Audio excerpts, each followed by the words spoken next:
خنده زد بر سبززار ای که نوروزی رسید از آسمان از سفر آمد ارسطو نغمه خوان باز شد چشم بنفشه بر بهار زرد و نیلی در کنار چشم سار وقت اگر خواب است بیدارش کنید عاشقانه باز بیدارش کنید عاشقانه باز بیدارش کنید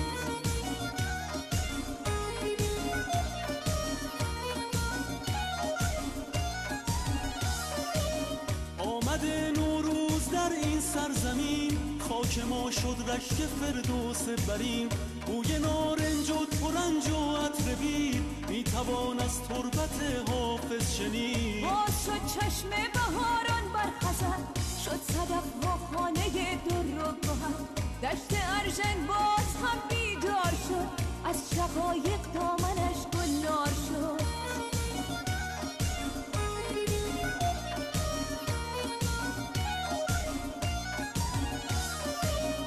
قاصدک آمد که مهمان آمده بوی نرگس های یاران آمده خاک من ای قبلگاه عاشقان نوبهارانت همیشه جاودان رودهایت پرخروش و بیقرار کوههایت سربلند و استوار بند ما همه از خاک توست تار و پود ما ز خاک پاک توست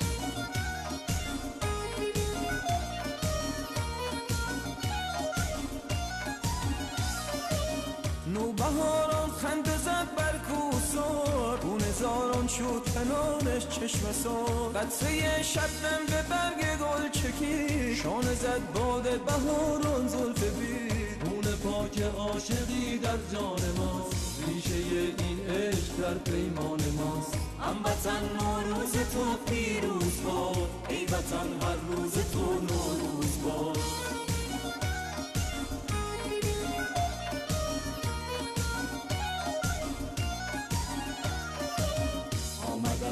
فصل زیبای بهار نوبهاران خنده زد بر سبززار ای که نوروزی رسید از آسمان از سفر آمد ارسطو نغمه خوان آسمان برداشت زیر ابروی عشق پر شده دنیا ز عطر و بوی عشق وقت اگر خواب است بیدارش کنید عاشقانه باز بیدارش کنید عاشقانه باز بیدارش کنید